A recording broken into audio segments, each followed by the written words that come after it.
চাপড়ি কাবাব পেশোয়ারের একটা popular dish. মূলত এটা মাটন দিয়েই বানানো হয়ে থাকে, তবে আজ আমি চিকেন চাপড়ি কাবাবের রেসিপি আপনাদের সাথে শেয়ার করতে চলেছি। হাতের কাছে থাকা একদম বেশি কিছু ইনগ্রেডিয়েন্টস দিয়ে এই রেসিপিটা বানিয়ে দেখাবো। আশা রাখছি ভিডিওটা আপনাদের ভালো লাগবে। তাই ভিডিও ভালো লাগলে লাইক, শেয়ার আর কমেন্ট করতে ভুলবেন না। অবশ্যই এই বন্ধু চ্যানেলটি সাবস্ক্রাইব করে পাশে থাকা বেল আইকনটা প্রেস করে দেবেন, যাতে আগামী দিনের সমস্ত নতুন নতুন ভিডিওর নোটিফিকেশন খুব সহজেই আপনারা পেতে পারেন। দেরি না করে দেখে নেওয়া যাক আমার আজকের রেসিপি চিকেন চাপড়ি কাবাব। চিকেন চাপড়ি কাবাব বানাবার জন্য এখানে আমি 200 গ্রাম চিকেন বেন্স নিয়ে নিয়েছি। একটা ভাজা মশলা তৈরি করে নিতে হবে, তার জন্য এখানে 2 টিস্পুন গোটা ধনে দিয়ে দিলাম, 1 টিস্পুন দিয়ে দিলাম জিরে, হাফ টিস্পুন গোটা গোলমরিচ দিয়ে দিলাম। এগুলোকে এবারে একটু হালকা করে ভেজে নেব।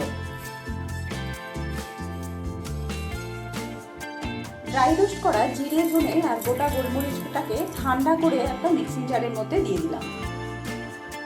এগুলোকে একদম ফাইন পাউডার করব না, মিক্সিং জারটাকে আমি পালসে ঘুরিয়ে নেব যাতে একটু একটু গোটা গোটা থাকে।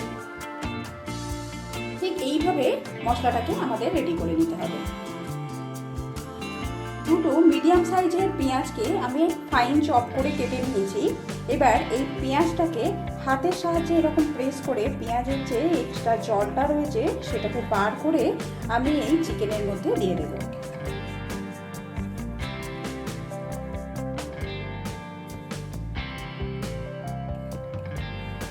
এই রেসিপিটার ক্ষেত্রে এই স্টেপটা কিন্তু খুবই জরুরি, তাই এটাকে অবশ্যই করে নিতে হবে। অ্যাড করে দিচ্ছি 1 টিস্পুন ফাইন চপ করে রাখা রসুন কুচি, 1 টিস্পুন আদা পেস্ট অ্যাড করে দিলাম।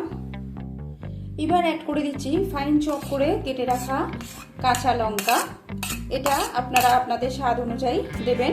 আর অ্যাড করে দিচ্ছি একটা ছোট সাইজের টমেটো, টমেটোটার দানার পোর্শনটাকে ফেলে দিয়ে শুধু স্কিনটাকে একদম ফাইন করে কেটে নেওয়া আছে, এটাকেও এবার এর মধ্যে অ্যাড করে দিলাম।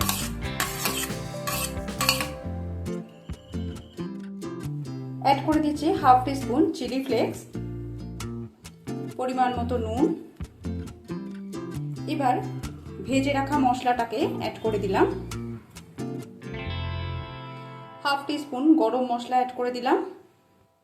এবার এর মধ্যে 1 টেবিলস্পুন ছাতু অ্যাড করে দিলাম। এবার এর মধ্যে একটা ডিম অ্যাড করে দিচ্ছি।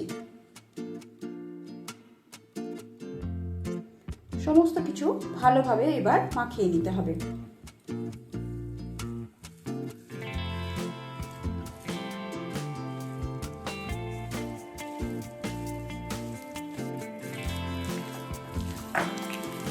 আর একটা উপকরণ এতে মেশানো হয়নি, সেটা হলো হাফ টিস্পুন ঘি এতে অ্যাড করে দেব।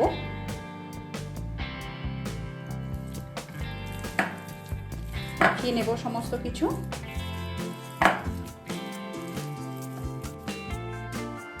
সুন্দরভাবে সমস্ত কিছু মাখানো হয়ে গেছে। এবার এইভাবে আমি এটাকে 10 মিনিটের জন্য রেখে দিচ্ছি। হাতে সাদা তেল মাখিয়ে নিয়েছি। এবার এখান থেকে বেশ কিছুটা মন্ড নিয়ে নেব।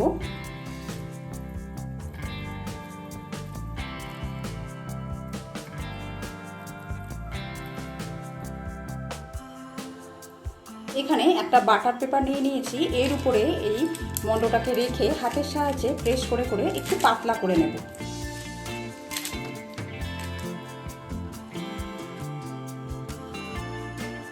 এর উপরে এরকম গোল করে পাতলা করে কেটে রাখা একটা টমেটো দিয়ে দিলাম।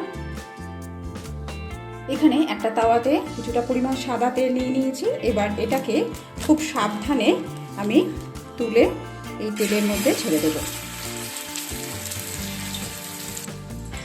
গ্যাসের ফ্লেমটা লোতে রেখে এক পিঠটা একটু হতে দেবো, তারপর উল্টে দেবো।